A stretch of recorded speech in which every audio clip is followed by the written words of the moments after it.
পৃথিবীর সবচেয়ে ভয়ঙ্কর দ্বীপ ডল আইল্যান্ড। মেক্সিকোর এই পরিত্যক্ত দ্বীপে নাকি বছরের পর বছর ধরে ঘুরে বেড়ায় এক ডুবে মারা যাওয়া ছোট্ট মেয়ের আত্মা।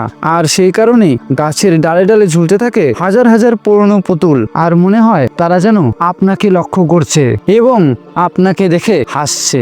দ্বীপটির একমাত্র বাসিন্দা ডন জুলিয়ান বলতেন সেই মেয়ের আত্মা প্রতিদিন তাকে বলে যেত আরও পুতুল ঝোলাতে।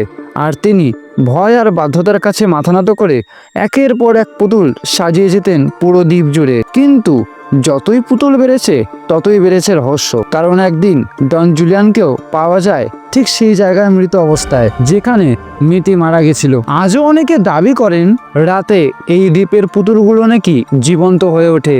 তারা একা একাই নড়াচড়া করে, একা একাই কথা বলে।